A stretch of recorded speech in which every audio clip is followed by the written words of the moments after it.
we have our hands on a versatile motorcycle which can swiftly ace the tarmac, and during off-road it can absorb all the bumps and undulations, and always ready to charge in where the road ends and explore a new adventure. Presenting you the all-new KTM 390 Adventure. The heart of the engine is of 373cc, which produces about 43.5 PS of power and 37 Newton meter of torque. This is not new with this motorcycle. The new addition for the Adventure series is all new spoke wheel and fully adjustable front suspension. The spoke wheel is borrowed by the OG off-road heavy-duty manufacturer, the Excel. They provide the rims for off-road vehicles as well as even for the vehicles which run on the Dakar Rally.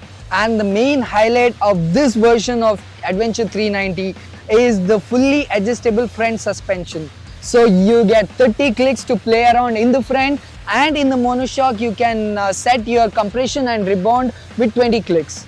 You get off-road foot pegs, you get adjustable clutch and brake lever to set your reach, and you also get engine guards and also a sump guard to safeguard your bike whenever you are doing hardcore off-roading or when you are hitting adventure trail.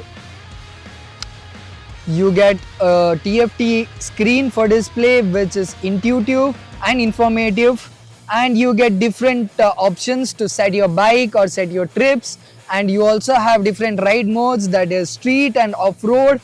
You can also switch on and off the traction control. You can switch the ABS into road mode or off-road mode, and you can switch on and off the quick shifter. I would rather prefer keeping it off than on because it doesn't work properly. And then you have different settings, you know, for quick selector, you have Bluetooth settings, you have different themes for display, whatnot. To add on to this bucket list, you also get a cornering ABS as standard in this variant, which is really helpful when you're going for long rides or touring. When we put this machine into test on busy traffic roads, that was a jam-packed traffic situation what we faced last night. The suspension was set to the standard, that is 15 clicks, and the only issue what I faced was heat.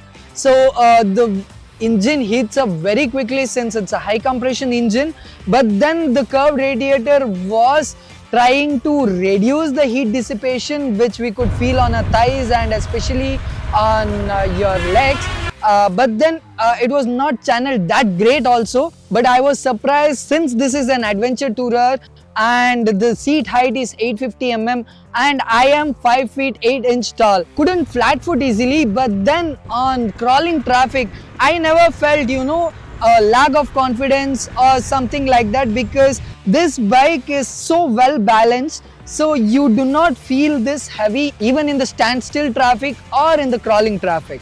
Up next we went for a morning ride, you know, to check the compatibility of this bike on highway.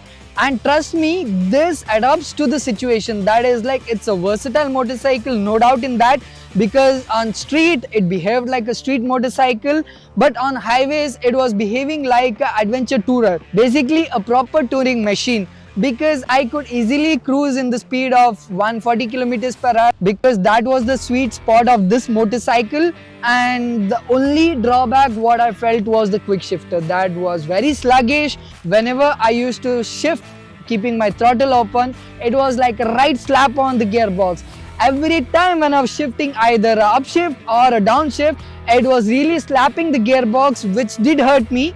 I hope KTM does come up with a software update or something to resolve this particular issue. Even on high speeds like 140-150 kilometers per hour, when I was cruising around, the wind flow was well channeled or the buffeting was well channeled, but post 150 kilometers per hour, you really feel the wind gushing through your shoulders.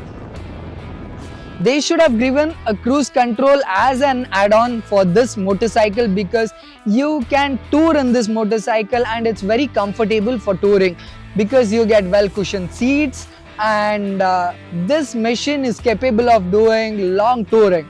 It was time to hit off-road. So we set the suspension at first to 18 clicks, and then I wanted few more adjustments. That is, like I set it to 19 clicks, and then it worked like magic.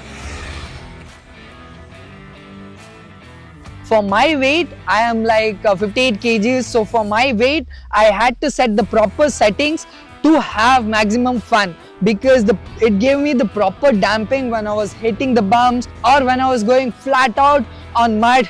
It was fun. You can drift, you can pop wheelies, you can do anything with this motorcycle, because this is meant to do that. So after doing all the 3 tests, we were not satisfied. We were hungry for something more.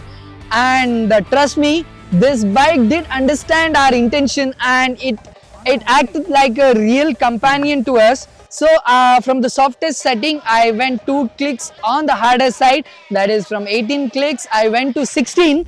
So that was a proper setting what I wanted to explore on an adventure trail.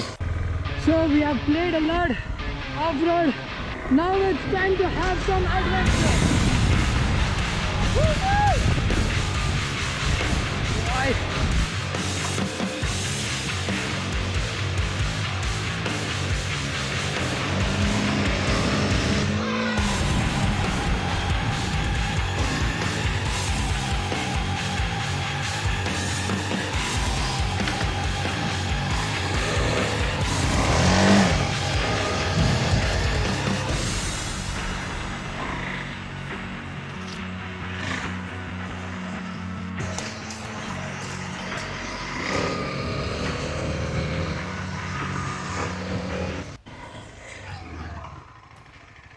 It was fun playing around this motorcycle. So with the pros, it also has few cons.